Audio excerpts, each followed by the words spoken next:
자, 오늘 우리 이제 하나님을 경험하는 삶, 이제 조정이란 주제를 가지고 함께 살펴볼 텐데요. 자, 우리는 계속해서 우리 헨리 블랙가비의 하나님을 경험하는 삶, 그리고 또 성경을 기초로 해서 하나님을 경험하는 삶의 7가지 실체를 우리가 살펴보고 있습니다. 오늘은 이제 7번째 시간이고, 또 하나님을 경험하는 삶의 실체로는 6번째 우리가 실체를 함께 살펴보는 시간입니다. 그래서 오늘은 우리는 이제 하나님의 역사에 참여하기 위해서 우리의 인생을 하나님의 뜻에 맞게 조정해야 된다.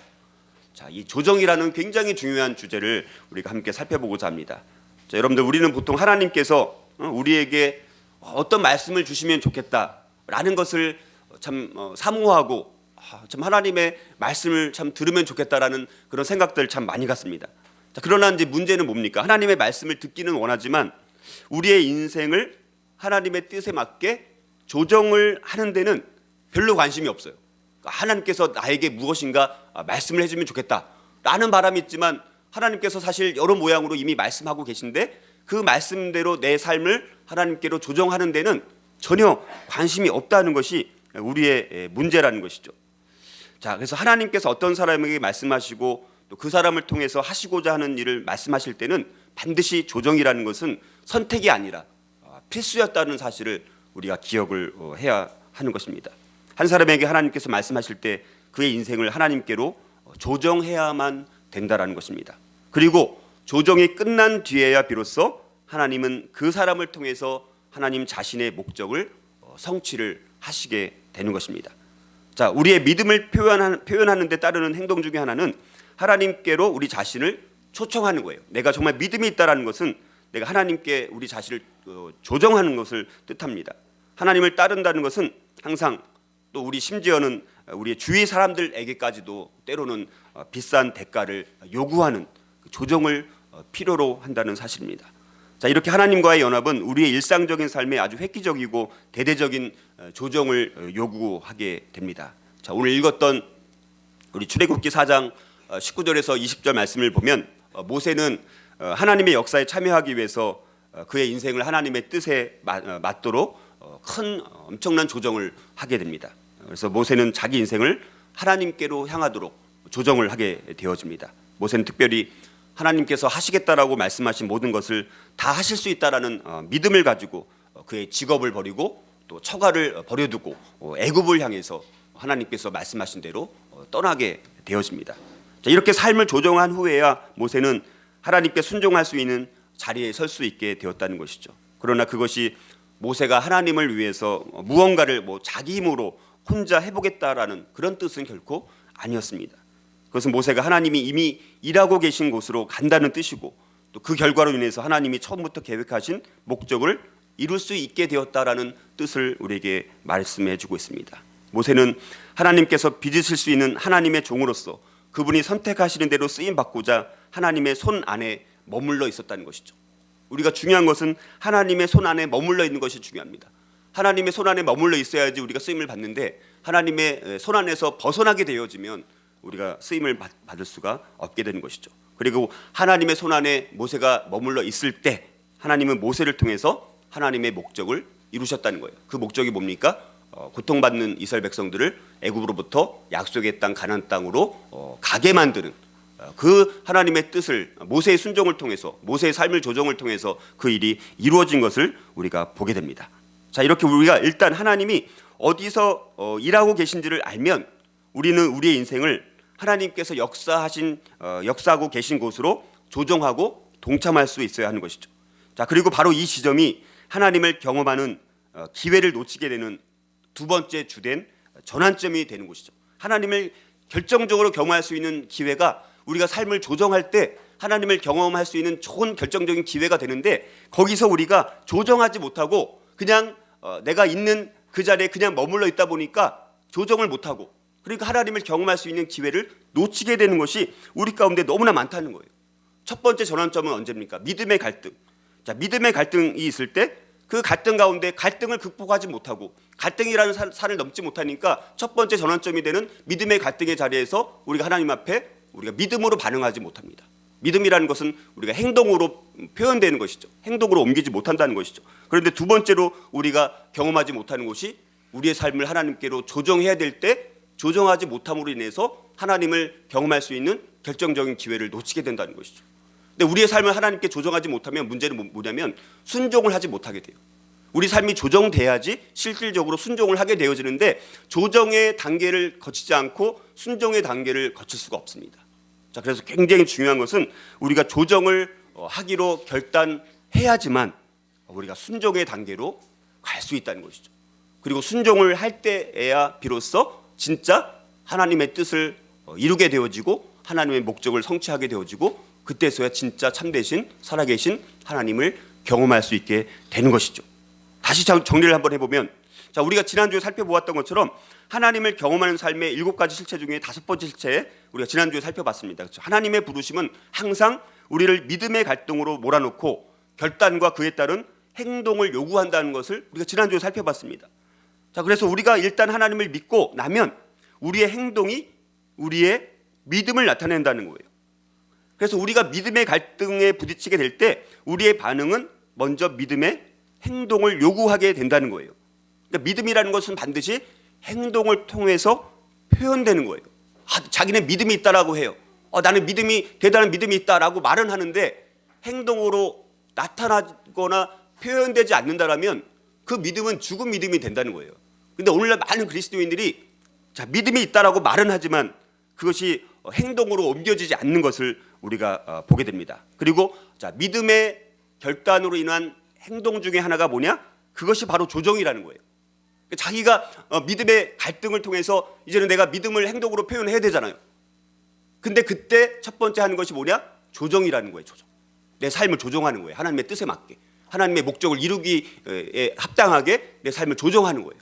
모세처럼 직업도 버리고 처가를 버리고 애굽으로 가라고 하셔서 그의 삶을 직업도 정리하고 또 자기 처가도 버리면서 조정하면서 애굽으로 가서 순종한 것이 우리가 그런 것을 통해서 알 수가 있습니다.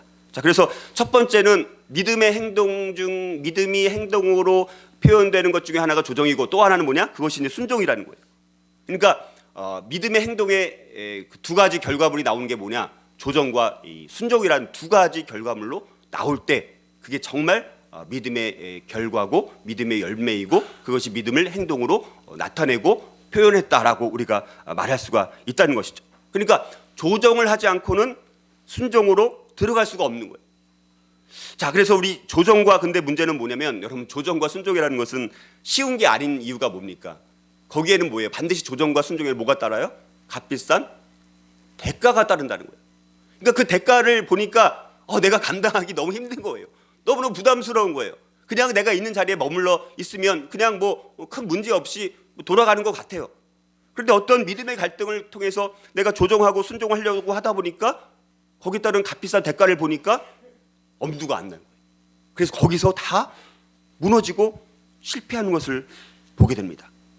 하나님께서 우리에게 말씀을 통해서 하나님이 무엇을 하시려는지를 계시하실 때 그것은 바로 우리의 인생을 주님께로 조정하라는 하나님의 초청이라는 거예요. 그 조정한다는 것은 하나님의 초청이에요. 그 초청을 우리가 거부하게 되는 게 문제라는 것이죠. 우리가 하나님과 하나님의 목적과 방법에 우리의 인생을 조정하고 나면 그리고 나서 우리가 순종하는 위치로 가게 되어지고 조정을 통해서 우리는 순종할 수 있는 준비를 하게 되어지는 것입니다. 자, 그래서 우리는 평상시대로 우리의 삶을 그냥 누리면서 우리가 있던 그냥 그 자리에 머물러 있으면서 동시에 하나님과 동행할 수는 없다는 사실입니다. 성경에 나오는 하나님의 사람들, 믿음의 사람들을 보면 이 사람들은 다 공통점이 뭡니까? 다 인생의 변화와 획기적인 조정을 했던 사람들이라는 거예요. 어떤 사람들은 그 조정 때문에 가족을 또 조국을 떠나야 했던 사람들도 있고 어떤 사람들은 자기의 편견을 다 버리고 선호하던 것을 다 바꿔야만 했던 그런 조정을 했던 사람들도 있습니다. 어떤 사람은 자기의 삶의 목표라든가 자기가 추구하는 이상과 소원을 뒤로 하고 어떤 목적지를 향해서 하나님께서 말씀하신 대로 떠나야만 했던 사람들도 있습니다. 자, 이렇게 이 사람들은 모든 것을 하나님께 다 맡기고 전 인생을 하나님께로 조정했던 사람들이에요. 자, 그리고 필수적인 그런 조정이 완료되었을 때 그때 하나님은 그 순종하고 조정했던 사람들을 통해서 하나님의 목적을 성취해 나가기 시작했다라는 사실입니다. 자, 그러나 이런 인생을 조정했던 하나님의 사람들은 모두 하나님께로 그들의 인생을 조정하는 것이 굉장히 대가를 지불했지만, 그러나 그 대가를 지불한 것보다 자기 인생을 조정해서 하나님을 경험했던 축복이 훨씬 더 크다는 것을 그 조정과 순종을 통해서 경험을 했다라는 것입니다. 우리가 하나님을 이해하고 성경을 읽으면 하나님은 하나님의 자기 사람들, 특별히 하나님께서 자기 사람들에게는 더 확실한 조정을 요구하시는 것을 볼 수 있어요. 저희 여러분들에게 만약에 하나님께서 어떤 것을 조정하기를 초청을 하신다라면 그것은 더 여러분들을 하나님께서 사랑하신다라는 증거라고도 볼 수가 있습니다. 그런데 그것은 우리 축복의 기회인데도 불구하고 뭐예요? 조정을 하지 않는 거예요. 그냥 내가 머물러 있던 자리, 그냥 거기에 대부분이 머물러 있는 것이 우리 그리스도인들의 가장 큰 문제라고 볼 수가 있습니다. 자, 그러나 하나님은 심지어 자신의 독생자 예수님까지도 조정하기를 요구하셨던 것을 보게 돼요. 우리가 알다시피 고린도후서 8장 9절을 보니까 이렇게 말씀합니다. 우리 주 예수 그리스도의 은혜를 너희가 알거니와 부요하신 이로써 너희를 위하여 가난하게 되심은 그의 가난함으로 말미암아 너희를 부요하게 하려 하심이라. 이렇게 말씀합니다. 예수님은요, 십자가의 죽으심을 통한 구속으로 하나님 아버지께 동참하시기 위해서 천국에서 누릴 수 있었던 엄청난 지위, 엄청난 부귀, 엄청난 모든 영광, 그걸 다 버리시고 이 땅에 성육신 하시지 않았습니까? 그래서 우리가 그것을 기념하기 위해서 내일 성탄절 찬양 예배로 주님 앞에 우리가 예배 드리지 않습니까? 예수님은 하늘에서의 천국에서의 모든 영광, 지위, 모든 부귀, 이런 모든 것을 다 버리고 그 예수님의 삶을 조정해서 그것을 이 땅 가운데 성육신의 몸으로 이 땅 가운데 오시지 않았습니까? 얼마나 놀라운 조정인지 알 수가 없습니다. 우리가 주님의 제자, 주님을 따르는 자가 되기를 원한다면 선택의 여지가 없다는 거예요. 사실은 하나님을 따르기 위해서 우리 인생에서 조정을 해야만 한다라는 것이죠. 우리의 주의를 따른다는 것은, 우리 주님을 따른다는 것은 우리의 인생에서 조정을 반드시 요구하게 되어 있습니다. 만약에 우리가 주님의 제자라면, 우리가 만약에 정말 예수님을 주인으로 모시고 있다라면, 주님께서 우리에게 어떤 말씀을 하셨다라면 우리의 인생을 조정하지 않는다라는 것은 그분이 우리의 주인이 될 수가 없어요. 내가 말로 교회 나오고 되는 것이 아니라 정말 하나님께서 주인 되신다라는 것을 내가 고백한다라면, 하나님께서, 주님께서 우리에게 말씀하신다라면 우리의 삶은 주님께서 원하신 대로 조정해야 되는 것은 선택이 아니라 필수라는 거예요. 우리는 너무 쉽게 선택으로 생각하는 경향성이 있다는 거예요. 하나님을 따르고 하나님이 말씀하신 대로 순종하는데 필수적인 모든 조정을 우리가 할 자세가 갖추어져 있지 않다라면 하나님께는 아무런 소용이 없어요. 그래서 우리가 어떤 면에서 우리가 하나님을 따르는 데 있어서 가장 큰 어려움은 이 조정의 단계가 가장 우리가 주님을 따르기 어려운 그런 어떤 산이 또 되는 것 같습니다. 그러니까 사람들은 나는 이 조정하지 않고 어떤 순종을 할 수 있지 않을까, 우리가 이런 생각을 많이 합니다. 그러니까 하나님께서 말씀하시면 뭐 순종하면 되지. 그런데 여러분들, 순종이라는 게 그렇게 쉬운 게 아니에요. 조정을 거치지 않으면 순종을 할 수가 없어요. 그것이 우리의 문제라는 것이죠. 그래서 우리는 주님을 따른다라는 것은 선택의 여지가 없다는 것을 우리가 반드시 기억을 해야 되고, 그러나 놀라운 것은 뭡니까? 하나님의 길은 우리의 길과 다르다는 거예요. 하나님께서 우리가 어떤 말씀을 하셨을 때 그것이 내 생각으로 봤을 때는 그 길이 정말 될까? 라는 생각이 들지 않습니까? 의심이 들지 않습니까? 그러나 하나님의 길은 우리의 생각과 너무나 다르기 때문에 우리가 조정을 하고 순종을 하게 되면 정말 우리가 상상할 수 없었던, 정말 우리가 생각하지 못했던, 예상하지 못했던 하나님의 도움의 손길을 통해서 하나님의 목적을 우리의 조정과 순종을 통해서 이루어 나가시는 것을 우리가 경험하게 된다는 거예요. 이게 굉장히 중요한 영적 원리입니다. 이 영적 원리만 우리가 알 수 있다면 하나님께서 우리가 어떤 말씀을 하시고 어떤 일을 시키실 때 그것이 우리가 그것이 굉장히 때로는 힘든 일이에요. 대부분 아주 편한 길은 아니에요. 하나님께서 분명 그런 걸 말씀하실 때는요, 편하고 좋은 길은 없어요. 또 나름대로 대부분 힘든 길이에요. 그러나 우리가 그 힘든 길을 조정하고 순종해서 가게 되면 그것을 통해서 우리가 볼 수 없었던 그 너머에 있었던 놀라운 예비하신 하나님의 축복을 우리가 경험하게 되어 있다라는 거예요. 이게 굉장히 중요한 영적 원리라는 것입니다. 자, 그러면 우리 인생을 하나님의 뜻에 맞게 조정하려면 어떻게 될까? 조정이라는 것은 우리가 어떻게 해야지 가능한가? 오늘 우리가 세 가지를 살펴보는데 우리가 잘 묵상해 보면서 우리의 삶을 우리가 이제 2017년을 마무리하면서 우리가 어떤 조정을 하지 못했던 것들이 있는지를 돌아보고 내년에는 우리가 어떤 마음으로 하나님께 우리의 삶을 조정할 수 있을지를 우리 말씀을 통해서 함께 살펴봤으면 좋겠어요. 첫 번째는요, 우리가 하나님께 모든 것을 맡기고 우리 인생의 모든 영역을 그리스도의 주권 아래 항복하는 결단을 해야 돼요. 그리스도의 주권 아래 내가 항복해야 돼요. 주님 앞에 우리가 굴복을 해야 되는데 우리가 얼마나 고집이 센지 모릅니다. 얼마나 내 자아심이 강한지 몰라요. 하나님 앞에 절대 굴복하지 않아요. 우리가 다른 사람들한테도 마찬가지 않습니까? 다른 사람들 밑에 내가 굴복한다는 거 어렵죠. 자, 주님께 굴복하는 것도 그렇게 만만한 것이 아닙니다. 여러분, 우리 인생을 하나님의 뜻에 맞게 조정하려면 우리가 어떤 종류의 조정들이 요구될까라는 것을 한번 생각을 해보면 어쩌면 이 질문에 우리는 아마도 답을 하기 어려울 것 같아요. 왜 그렇습니까? 자, 우리의 삶에 조정해야 될 것이 한번 지금은 뭐 별로 안 생각나는 것 같지만 한번 가만히 한번 생각해 보시면요, 셀 수 없을 만큼 내 삶을 하나님께로 조정해야 될 목록들이 너무나 많을지도 몰라요. 우리가 그 부분들을 고민 안 해서 그렇지 정말 우리가 깊이 있게 들어가 보면 우리가 하나님 앞에 조정해야 될 우리 종류의 목록이라는 것이 너무나 많을 수 있다는 거예요. 자, 몇 가지 예를 들어보면 이런 영역들 가운데서 우리가 조정해야 되지 않을까. 예를 들어서 우리의 직장이나 가정이나 재정적인 문제 같은 우리의 환경에서 우리가 어떤 조정을 해야 될까. 아니면 우리 가족이나 친구, 사업상의 뭐 거래처라든가 이런 인간관계 가운데 우리가 어떤 것을 조정해야 될까. 내 안에 있는 편견이라든가 어떤 방법이라든가 내 가능성, 내 방법들, 자, 우리가 생각하는 이 생각의 영역에서 뭘 또 조정해야 될까. 또 우리 가족과 교회와 직장 계획이라든가 뭐 또 어떻게 우리가 기도해야 되고 어떻게 우리가 다른 사람들을 주고 어떻게 우리가 다른 사람 섬겨야 되는지, 우리의 행동, 내 행동에서 내가 조정해야 될 영역이 뭔가. 맨날 부부끼리 싸우고 자녀들과 다투고 뭐 이렇게 하는 내 행동, 어떤 것이 내가 조정해야 될 것인가. 하나님에 관해서 그분의 목적과 길들에 대해서 그분과의 우리의 관계에서 이런 믿음에 요구되는 이런 상황들 가운데서 자, 어떤 것이 조정을 해야 될 영역인가. 자, 이걸 우리가 한번 곰곰이 한번 생각을 해보면 참 많이 있을 것 같아요. 우리가 그 목록을 오히려 발견할 수만 있다면 그것이 우리에게 큰 축복이 아닐까 생각을 해볼 수가 있습니다. 우리의 삶 가운데 획기적인 조정은 우리의 믿음에 따라 행동하는 그 지점마다, 그 시점마다 늘 올 수밖에 없다는 것이죠. 그리고 우리가 믿음의 갈등에 부딪히면 우리는 하나님에 대해서 정말 무엇을 믿는지를 결정할 수밖에 없습니다. 내가 믿음의 갈등에 근데 참 어떤 분들은 믿음의 갈등조차 겪지 않는 것 같아요. 그런 거는요, 하나님과 아무런 관계없이 그냥 자기 멋대로 살아가면 믿음의 갈등도 겪지도 않아요. 여러분들, 그게 좋은 게 아닌 겁니다. 그냥 편하고 아무런 문제 없는 것 같은 이게 좋은 게 아니에요. 오히려 내가 믿음의 갈등을 겪는 것이 그것이 우리에게 큰 축복이에요. 자, 별로 아멘을 안 하시는 것 같아요. 자, 그런데 여러분들, 우리 마음, 우리 생각으로는 결정하는 것이 쉬워요. 생각으로는. 근데 진짜 어려운 부분은 하나님께로 우리의 인생을 조정함으로 인해서 우리의 믿음을 표현하는 것이 굉장히 어려운 거예요. 그리고 대부분 여기서 우리가 실패를 경험한다는 거예요.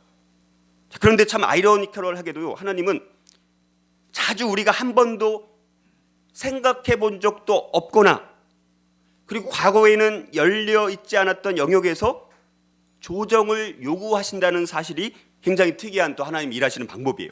한번 잘 생각을 해봅니다. 여러분들, 하나님은 일부러 우리를 허우적거리는 방법을 찾는 분은 아니시죠, 그렇죠? 우리를 일부러 골탕 먹이고 우리를 일부러 웅덩이에 빠지게 하는 그런 분은 아닙니다. 자, 그러나 하나님은 저와 여러분의 인생의 주인 되기를 너무나 원하시는 하나님이에요. 내가 너의 주인이야. 너의 주인을 나로 모셔야 돼. 이것이 하나님이 정말 원하시는 거예요.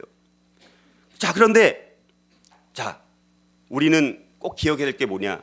언제든지 우리가 우리의 삶의 영역 가운데 그분의 주인됨을 거부하는 부분을 만들면 우리 삶의 여러 가지 영역들이 있지 않습니까?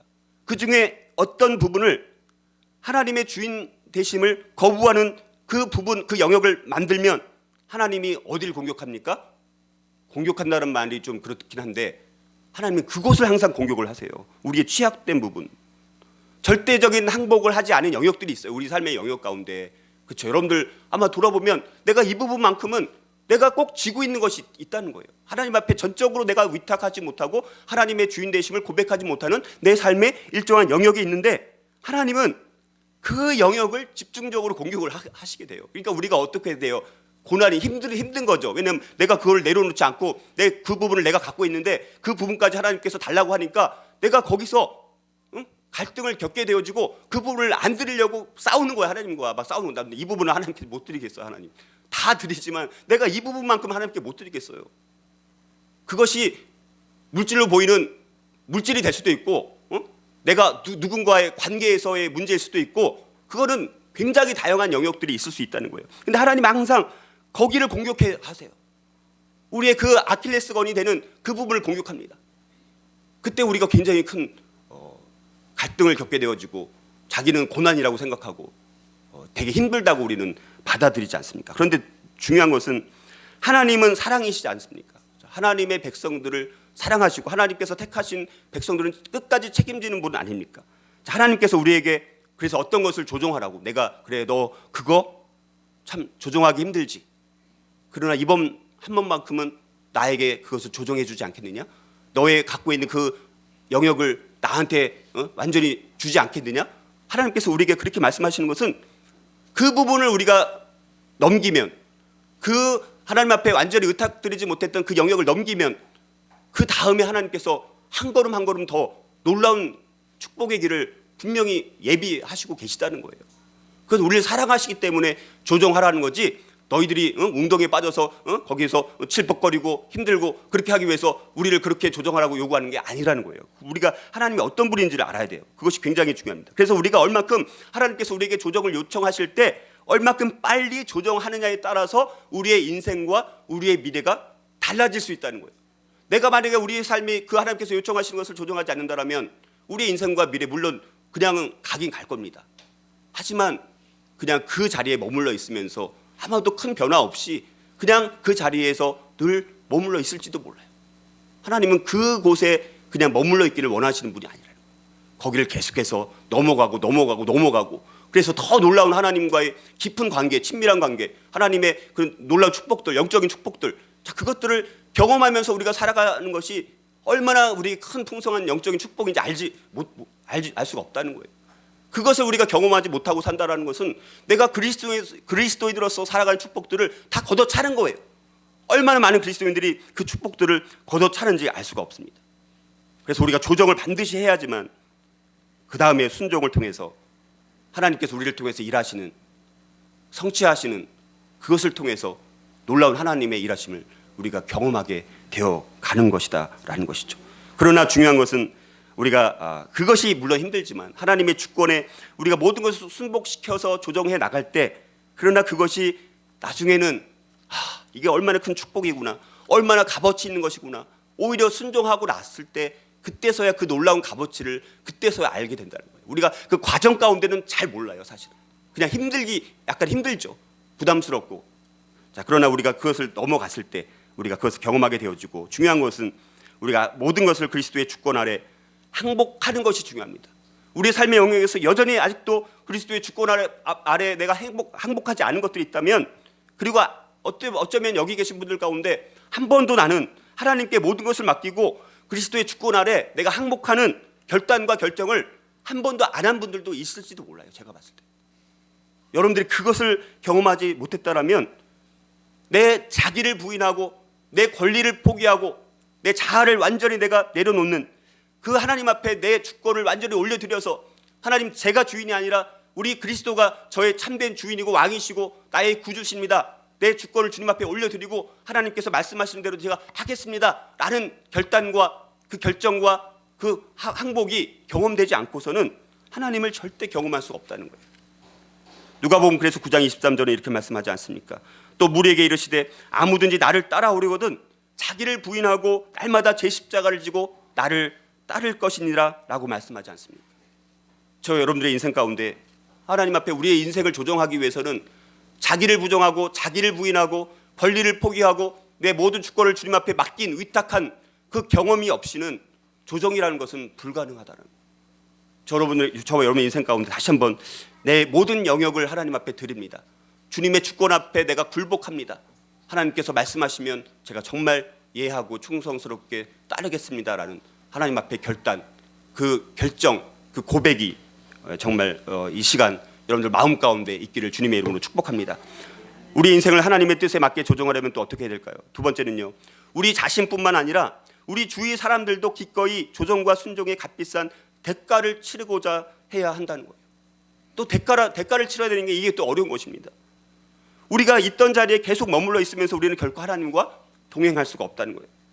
우리의 방식대로 하면서 하나님의 목적을 그분의 방법으로 성취시킬 수는 없다는 것입니다. 우리의 생각은 하나님의 생각과는 결코 비교될 수가 없습니다.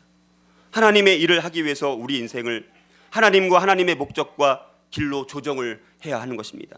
특별히 순종이라는 것은 우리뿐만 아니라 우리 주위 사람들에게까지도 때로는 값비싼 대가를 치르게 해야 돼요. 그러나 조정과 순종의 값을 치르지 않고서는 하나님의 뜻을 알 수도 없고 하나님의 뜻대로 행할 수도 없는 것입니다.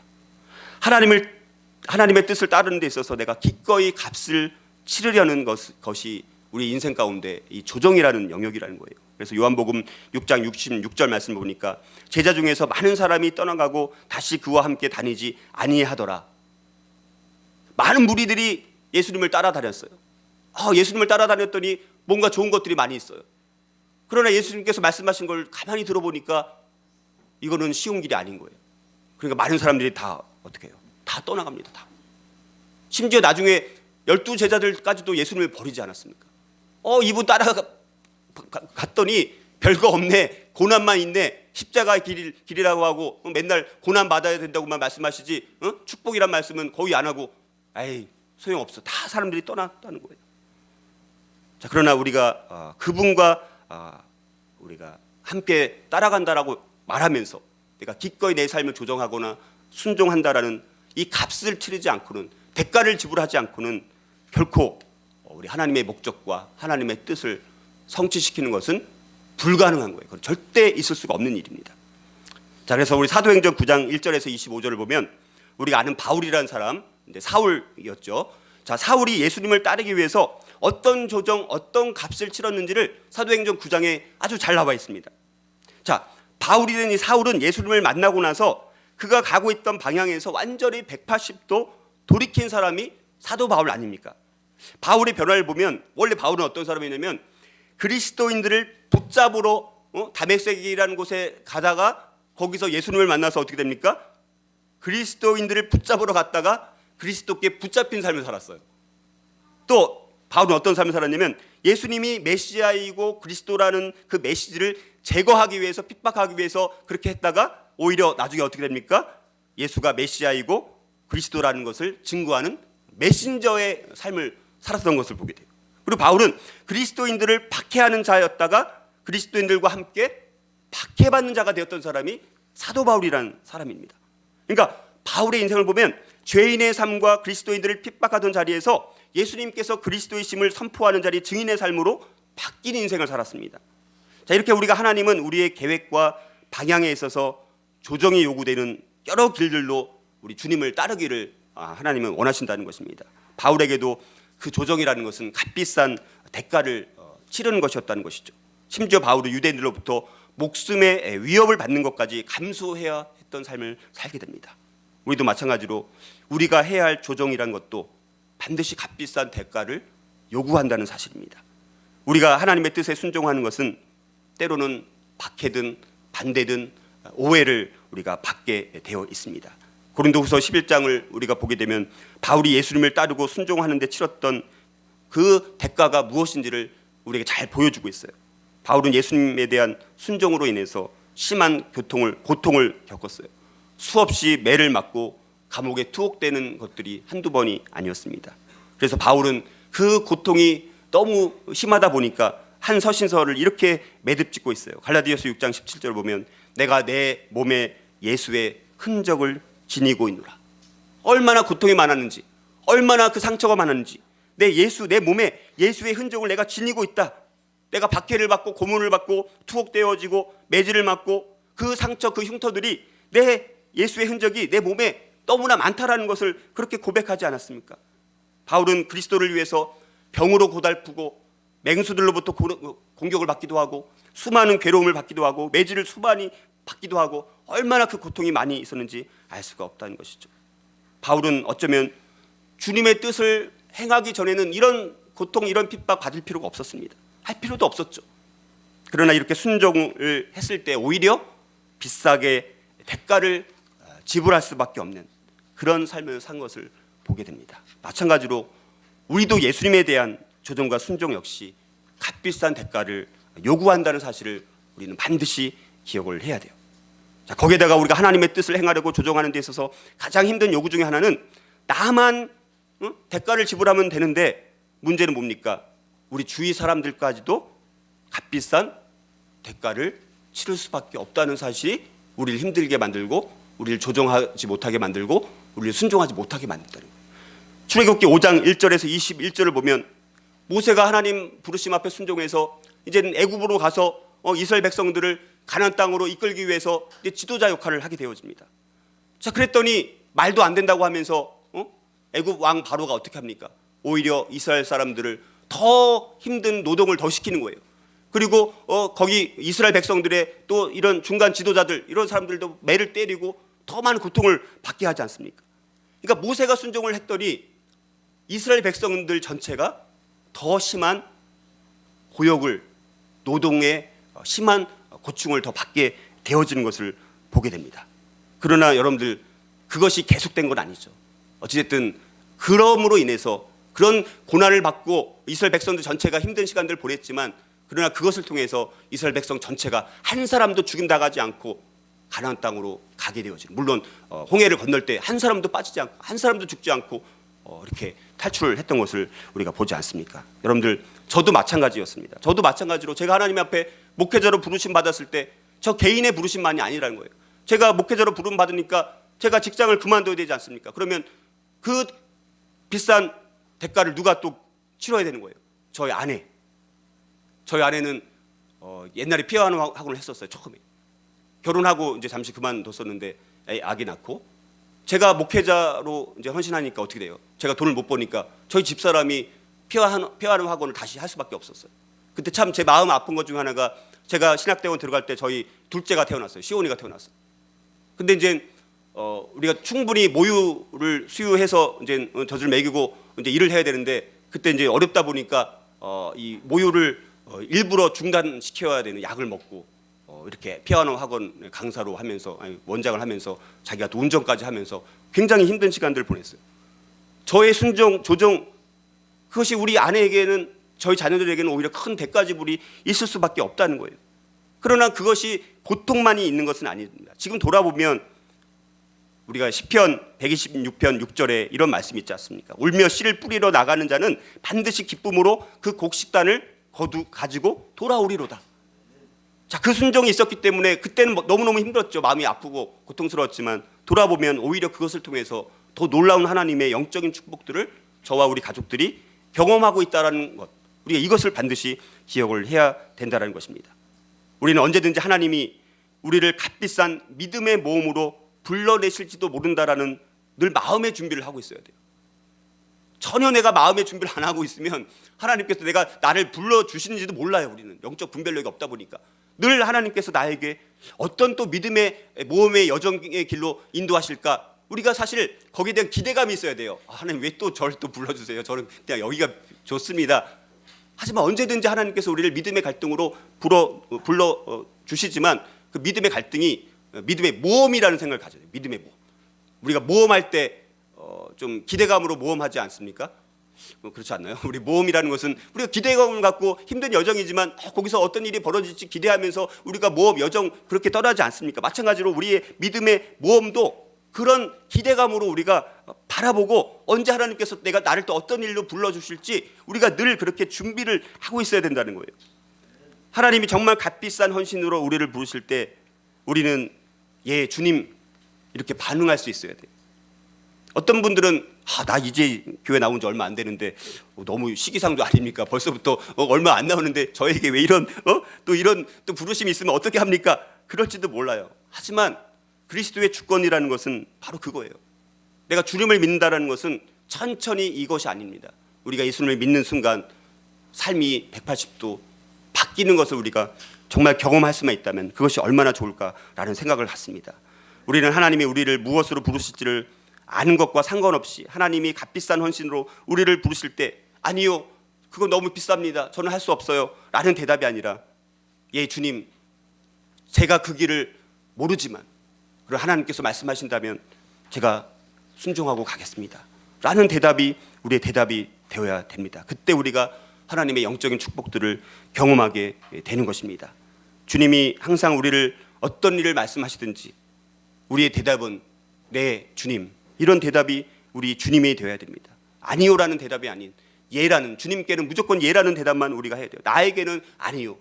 우리는 항상 나에게는 예, 하나님께는 아니요라고 대답하지 않습니까?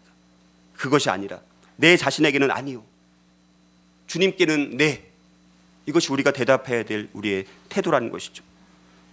우리의 그냥 외적인 삶을 내어 맡기는, 남들에게 그렇게 보이는 그런 삶이 아니라 우리의 전 의지를 완전히 주님께 내어 맡기는 것이 하나님께서 인정하시는 내어 맡김의 삶이 우리 가운데 있어야 된다는 것이죠. 우리를 사랑하신 주님께 우리의 모든 나의 지배권을 하나님 앞에 드리십시오. 내 지배권을 다 드립니다. 지배권을 주님께 드리니까 주님께서 마음대로 저를 사용해 주십시오. 그 마음으로 우리가 주님께 나가야 돼요. 우리의 손을 또 주님께 드려가지고 주님의 사랑 가운데 내 손이 움직일 수 있도록 내 손도 주님 앞에 드립니다. 내 발을 주님 앞에 드리오니 내 발을 사용하셔서 주님을 위해서 바쁜 걸음이 되도록 저의 발을 사용해 주십시오. 우리의 입술을 주님 앞에 드려가지고 하나님, 제 입술을 통해서 주님의 말씀과 주님의 메시지가 내 입술을 통해서 하나님 복음을 전하는 사람들을 살리고 상처를 치유하는 그 입술로 제 입술을 주님 앞에 드립니다. 제 입술을 그렇게 사용해 주십시오. 내 소유를 주님 앞에 드리오니 주님께서 원하신 대로 사용해 주십시오. 내 지성과 내 뜻과 내 감성 다 주님 앞에 드리니까 하나님께서 마음껏 필요한 대로 사용해 주십시오. 이것이 우리가 주님 앞에 드려야 되는 우리의 삶의 많은 영역들을 하나님 앞에 온전히 드리면, 그것이 물론 값비싼 대가 지불이 될 수 있지만 그 값비싼 대가 지불이 있고 났을 때 엄청나게 우리가 상상할 수 없었던 또 다른 영적인 축복들을 경험하게 되는 것을 우리가 반드시 기억하고 우리 삶의 조정과 순종이라는 값비싼 대가를 지불하는 삶으로 저와 여러분들이 살아갈 수 있기를 주의 이름으로 축복합니다. 우리 인생을 하나님의 뜻에 맞게 조정하려면 또 어떻게 해야 될까요? 마지막으로 하나님이 우리를 통해서 일하시도록 하나님께 전적으로 의지하고 하나님 중심적인 기도를 해야 돼요. 하나님께 전적으로 의지하는 것이 중요합니다. 하나님을 내가 얼마나 우리가 의지하는 게 너무나 중요하다는 거예요. 우리가 하나님의 뜻을 알고 행하는 데 있어서 또 하나의 조정은 하나님이 우리를 통해서 하시고자 하는 일을 완성하실 수 있도록 우리가 하나님께 전적으로 의지하는 것이 굉장히 중요합니다. 예수님께서는 그분과 우리의 관계가 포도나무와 가지의 관계가 같다라고 늘 말씀하지 않았습니까? 요한복음 15장 5절을 보면 나를 떠나서는 너희가 아무것도 할 수 없어. 너가 나한테 붙어 있어야지 할 수 있지 나를 떠나서는 아무것도 너희는 할 수 없다고 말씀하지 않았습니까? 예수님은 자신을 포도나무라고 비유하시고 그의 제자들은 가지라고 비유하시면서 이 친밀한 연합, 주님과 붙어있는 삶, 그때 그것이 예수님의 목적 자체예요. 우리는 예수님 안에 사랑과 일치로 늘 남아있는 것이 굉장히 중요합니다.